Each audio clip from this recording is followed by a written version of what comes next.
All right, in this video, we're going to be taking a look at creating some artwork for a 3D printing project. And somebody had asked on one of the Facebook groups that I belong to how to go about doing this. Hopefully, this is what he's looking to do. But let's go ahead and get into Inkscape here. And we're going to just grab our rectangle tool and let's just kind of drag out a random rectangle. And then we want to grab our text tool here. So, and what we're looking to do is create some letters. So we'll do W, Parton is what he was looking to do. And then let's go over to our text tool here and we are going to use Arial, but let's do Arial Bold. Okay, and let's give our text a different color. And of course, let's scale this down a little bit. And then we will just center this up here using our alignment tools here. And boom, okay? So this is, how big is this? Let's see here. Okay, that is, the height here is 2 inches. So let's just make it 3. I don't know how big we really want our text or our box to be, but let's just say that's how big we want it to be. Okay, we'll make that just a little bit bigger. All right, so now we have our text. And so what we're looking to do is this. We're looking to have our base 3D printed. So this red piece is going to be our base. And it's going to have a little cavity in our base where these letters are going to sit.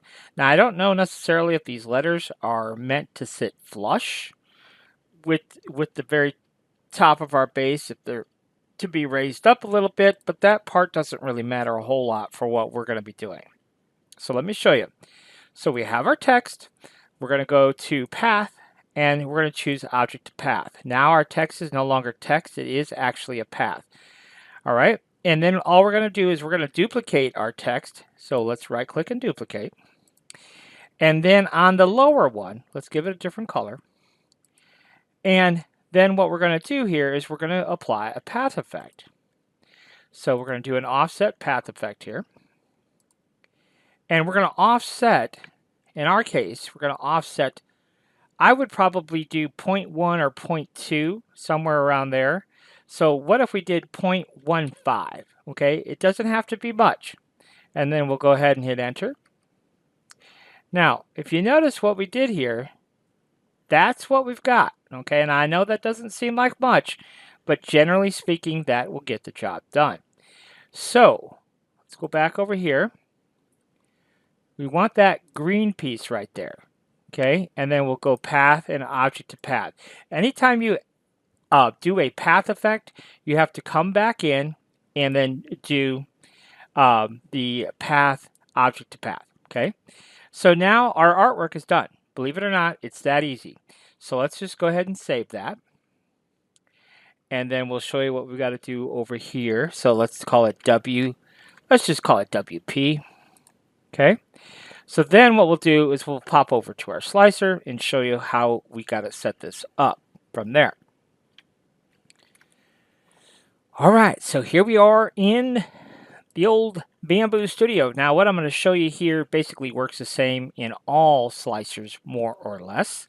So let's go ahead and hit Control I and let's bring in our artwork. So it's on our desktop. It's called WP. There it is. There's that little SVG that we just created in Inkscape.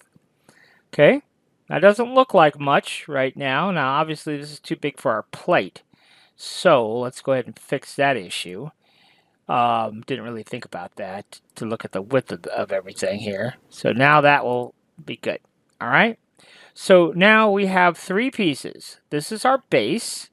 And so let's go ahead and let's see, what do I want to do here? Let's get, now, this is probably okay. The colors that we have are probably okay. So this is our base plate. It's not a bad idea to go ahead and name this stuff. It might help us down the road. And then this is our text. And then this is our, we'll call it our cutter, okay? So we'll just call it our cutter. There we go. All right, so our cutter, let's make it white. Our text, let's make it black. And let's go ahead and take these pieces and right click, and we are going to break this apart. So we're going to go to split, and we're going to go to objects here. And what I think I want to do is just take my text and let's move it away. I want to look at, I'll tell you what, let's not do that just yet. I want to make sure I've got the right bit here. And it might be a little bit difficult to see. So here you can see we have our base plate, our cutter, and our text. If we go back into Inkscape and look at the order of this is our base plate. This is our cutter. We're going to zoom in tight here. You can see that's our cutter. All right. So yes, that is our cutter. And then this is our actual text. Okay. So in Bambu Studio, it's the opposite. Okay. So it's the opposite of what it is here. So base plate, cutter, text. Okay. Instead of from the bottom up, it goes from the top down. So yes, so we can take our text and we can go ahead and slide this out. So we'll just use our move tool, slide it out. All right, so now this text by default is 10 millimeters thick, okay? And we'll leave it that way. Our base plate is also 10 millimeters thick, but our cutter, we're gonna leave that 10 millimeters thick. That's fine. What we're gonna do now is our cutter and our base plate have to be in an assembly, because otherwise we can't move our cutter in the Z direction. So select both of your pieces, okay? They are both selected, and then come over here and right click and merge, and now those are one. And now we can take our cutter and we can move it in the Z. Now we might want to move it a specific amount, I don't know, okay? Now follow along here and see if we can understand the math here. So the cutter, we're going to start there. Okay, there's our cutter. And we're going to go to the scale tool here. And let's put this at 12. Okay. And our base plate, let's just put our base plate at 6, just for simple figuring here. So I want to move this text. Now this is eventually going to be my cutter, but right now I want to move that text in the Z direction so that the bottom of my text is at the top of my base plate. Okay. So we alt click on it. This is 12. Half of 12 is 6, plus the thickness of our plate, which is also 6. So 6 and 6 is 12. So we go to the move tool and put that at 12. Okay. And so something is not right, because if we alt click on this, you see part of it is still in the shadows. And I know what's happened here. This is not sitting on the plate. So we'll go to the move tool. That is 6 millimeters thick, the base plate. So the world coordinate should be 3, which it is. 6 and 3 is 9.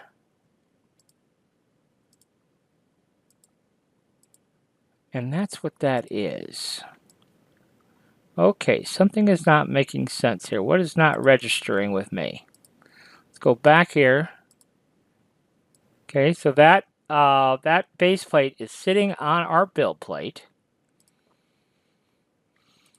And that is really 12, so let's make that 6 maybe. Am I not doing my math right here? I wasn't doing my math right here. My bad. I was like, what's going on here? Okay, half of 12 is 6 plus 6. So our world coordinate should not be 9, it should be 12. Okay, I'm sorry, it's late. All right, or it's early, depending on how you want to look at it. So yes, now our text is sitting directly on top of our plate. So now what we want to do is decide how much do we want our text to sit into our plate. So let's say I want for this text to sit into our plate 3 millimeters, which is half the thickness here. So we could go back here, back to world coordinates, and yes, we'll do 9. Okay, so now this text is sitting inside the plate. 3 millimeters. Okay, so now we're ready to cut. So if we go here and go to our mesh boolean tool, and we're going to go to subtraction, and you see the green from the blue. That's what we want. And we hit execute. Now you see what we got. Now, you can see what we got, but there's a piece missing. All right, so we're going to undo that. This does come up from time to time. There's no explanation for it, but we're just going to right-click and choose Fix Model. There really is an explanation, but I don't want to get into it. So at any rate, we'll go back. If that ever happens, we'll go back into Mesh Boolean. We'll do it all over again. And now you can see it is, in fact, fixed. It has to do with the clash of meshes and all this rigmarole. But if you ever do a Boolean and it doesn't work, just right-click on it and fix the model. And generally speaking, it does work. And sometimes we even have to do it a couple of times. But you see, it has our spot for our lettering now. Okay, so let's say I want to change my lettering. I want to change this to only 6 millimeters thick. So what's going to happen here is 3 millimeters is going to sit inside our plate, and then 3 millimeters will be sitting on top. All right, so let's go ahead and grab this. I'll tell you what, let's start here, and let's go ahead and grab our move tool, and we'll look at the world coordinates of this, and that is in the X, it's 132.81. So we'll click over here, and we want 132.81. Okay, and then if we go back to our base plate here, it's 121.28. So if we do that, 121.28. That possibly could be lined up, possibly. But it also possibly could not be. And you can see it's not 100% lined up. It's off just a little bit, which I expected. So don't worry about that. But let's go ahead and move this in the Z, which we can do. It is not part of an assembly. So let's make those pieces an assembly. So let's go ahead and what do we got going on here? We'll merge those two together. And now our text, we can move in the north direction here. So our text is 6, and we want to sit on top of 3. So the world coordinate should also be 6. Okay. Now, again, our text is not perfectly centered. Okay. You can see it's not perfectly centered. It's off just a little bit here. But point is, this text will absolutely fit into that hole. Okay, so you can see if we move it up here a little bit, you can see we have to move it a little bit to the right here. But obviously you would print these two things separately. But this is a tight fit, but that's what you want. You know, that's essentially what you want. But if you do the 1.2 or 1.5 rather, I usually use only 0.1. So by doing 0.5, you got yourself plenty of wiggle room, and your text will definitely fit in there and make you a nice little plaque or whatever it is you're wanting to make there. Okay, so that'll definitely work. So obviously, yes, we're going to print these two things separately here. So we'll go back to split, two objects. Okay, and then yes, we'll have to print that separate from that. But these letters will definitely fit in that hole by using the 1.5 offset there in Inkscape. So hopefully that answers your question and helps you get on with your project. So until next time, thanks for watching.